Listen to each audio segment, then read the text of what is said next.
Welcome back to my channel. यदि channel पे नए हैं तो चैनल को सब्सक्राइब कीजिए और बेल आइकन दबाना बिल्कुल मत भूलना। ये वीडियो सिर्फ और सिर्फ एजुकेशनल पर्पज है, ना हम खरीदने की सलाह देते हो ना ही बेचने की। आज हम बात करेंगे वैश्वनी इंडस्ट्रीज के बारे में। ये कंपनी के बारे में बात करें तो ये कंपनी बिजनेस में iron and steel, power, real estate and agri products के। और ये कंपनी का शेयर प्राइस आज के दिन यानी कि 5 जुलाई 2025 को है 50 रुपये। यदि हम पिछले सप्ताह को देखेंगे यानी कि फ्राइडे तक 4 जुलाई 2025 को, तो इस कंपनी ने अपने शेयर होल्डर्स को 13% का रिटर्न निकाल के दिया। बात की जाए एक साल की यानी कि 2024 की, तो कंपनी ने अपने शेयर होल्डर्स का भरोसा जीता और निराश नहीं किया। इस कंपनी ने अपने शेयर होल्डर्स को 50% का रिटर्न निकाल के दिया। यानी कि आज से ठीक एक साल पहले इस कंपनी के शेयर प्राइस था 35 रुपीज़, जो आज के दिन यदि आप खरीदने जाते हैं तो वो मिलेगा आपको 50 रुपीज़ 35 पैसे का। बात की जाए लॉन्ग टर्म की यानी कि 5 साल की, तो शेयर मार्केट लॉन्ग टर्म में ही अपने शेयर होल्डर्स को एक अच्छा खासा रिटर्न निकाल के देता है और इस कंपनी ने यही साबित किया। 5 साल में इस कंपनी ने अपने शेयर होल्डर्स को 793% का रिटर्न निकाल के दिया।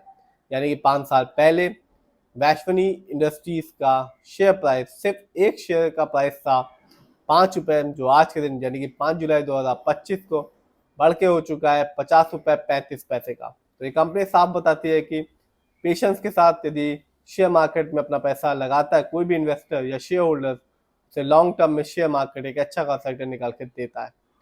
बात की जाए इस कंपनी के शेयर के परफॉर्मेंस की, तो एक साल में इस कंपनी का हाईएस्ट शेयर प्राइस गया 73 रुपीज़ 90 पैसे, जबकि एक साल में इस कंपनी का लो शेयर प्राइस था 32 रुपीज़। बात की जाए इस कंपनी के फाइनेंशियल कंडीशन की, यदि हम देखें तो कंपनी का मार्केट कैप स्मॉल है 158 करोड़। स्मॉल कैप की कंपनी है और स्मॉल कैप की कंपनी का मार्केट कैप होता है 0 से लेके 500 करोड़ के बीच में। 3 तरह की कंपनी होती हैं स्टॉक मार्केट में, एक small cap, mid cap, large cap. Small cap का मार्केट कैप होता है 0 से 500 करोड़, जबकि मिड कैप की कंपनी का मार्केट कैप होता है 500 से 7000 करोड़ और लार्ज कैप की कंपनी का मार्केट कैप होता है 7000 करोड़ से 20,000 करोड़ एंड अबव।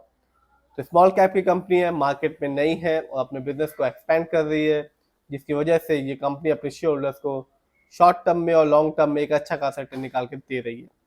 बात की जाए इस कंपनी के पीबी रेशियो की, तो कंपनी का पीबी रेशियो है 1.21। शेयर मार्केट में एक अच्छा पीबी रेशियो कहलाता है 1 या तो below 3। PB ratio price to book का मतलब ये होता है कि एक ये फाइनेंशियल मैट्रिक होता है। इसका मतलब ये होता है कि ये कंपनी के मार्केट वैल्यू को कंपेयर करता है कंपनी के बुक वैल्यू से। बात की जाए इस कंपनी के पीई रेशियो की, तो कंपनी का इंडस्ट्री पीई है 23.84। शेयर मार्केट में एक अच्छा इंडस्ट्री पीई होता है 20 से लेकर 25 के बीच में। इंडस्ट्री पीई से ये पता चलता है कि जो कंपनी का स्टॉक है मार्केट में एक्सपेंसिव है या चीप है। इससे ये भी पता चलता है कि कंपनी का जो स्टॉक है वो अंडर वैल्यूड है या ओवर वैल्यूड है। लोअर इंडस्ट्री पी अच्छा कहलाता है फॉर बोथ शेयर होल्डर्स और बिजनेस दोनों के लिए। बात की जाए इस कंपनी के डेब्ट टू इक्विटी की यानी कि लोन कर्ज की, तो वो है 1.14। शेयर मार्केट में किसी भी कंपनी पर एक अच्छा डेब्ट टू इक्विटी कहलाता है 1 से लेके 1.5 के बीच में। तो हम ये देख सकते हैं इस कंपनी का डेब्ट टू इक्विटी है 1.14 कह सकते हैं। थोड़ा बहुत लोन कर्ज है इस कंपनी पे। बात की जाए इस कंपनी के आरओई की यानी कि रिटर्न ऑन इक्विटी, तो कंपनी का आरओई कम है 7.94% है। शेयर मार्केट में एक अच्छा आरओई कहलाता है 15 से लेकर 20% के बीच में। आरओई का मतलब होता है कि जो शेयर होल्डर से पैसा कंपनी को दिया है, कंपनी ने उसका प्रॉपर यूटिलाइज किया भी है या नहीं, यानी कि कंपनी ने कोई प्रॉफिट अर्न भी किया है या नहीं। तो स्टॉक मार्केट में एक अच्छा आरओई कहलाता है 15 से 20% के बीच में। जब भी किसी कंपनी का आरओई हाई होता है या पॉजिटिव होता है तो बताता है कि कंपनी ने प्रॉपर तरीके से हमारे पैसे को यूटिलाइज किया है, जिससे लॉन्ग टर्म में एक अच्छा खासा रिटर्न देखने को मिलता है। और जब भी किसी कंपनी का आरओई कम होता है या कम होता है तो बताता है कि कंपनी ने हमारे पैसे को सही जगह ढंग से इस्तेमाल नहीं किया, जिससे रिटर्न पाने की संभावना लॉन्ग टर्म में कम हो जाती है। बात की जाए इस कंपनी के ईपीएस टीटीएम के बारे में, तो वो है 2.74। शेयर मार्केट में एक अच्छा ईपीएस टीटीएम कहलाता है 80 और उससे ज़्यादा। ईपीएस का मतलब होता है अर्निंग पर शेयर और टीटीएम का मतलब होता है ट्रेलिंग 12 मंथ। इसका ये मतलब होता है कि कंपनी ने लास्ट 12 मंथ में कितना अर्निंग किया भी है या नहीं। बात की जाए इस कंपनी के फाइनेंशियल कंडीशन की, तो हम सबसे पहले देखते हैं रेवेन्यू। जब मार्च क्वार्टर को देखें यानी कि मार्च 2025 को, तो इस कंपनी ने रेवेन्यू के मामले में अर्न किया 117 करोड़।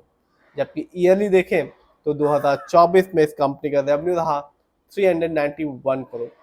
बात की जाए इस कंपनी के प्रॉफिट की, तो मार्च 2025 में इस कंपनी का प्रॉफिट रहा 1.99 करोड़। जबकि हम ईयरली देखें तो 2024 में इस कंपनी का प्रॉफिट रहा 9 करोड़। बात की जाए इस कंपनी के नेटवर्थ की, तो 2024 में इस कंपनी का नेटवर्थ रहा 122 करोड़।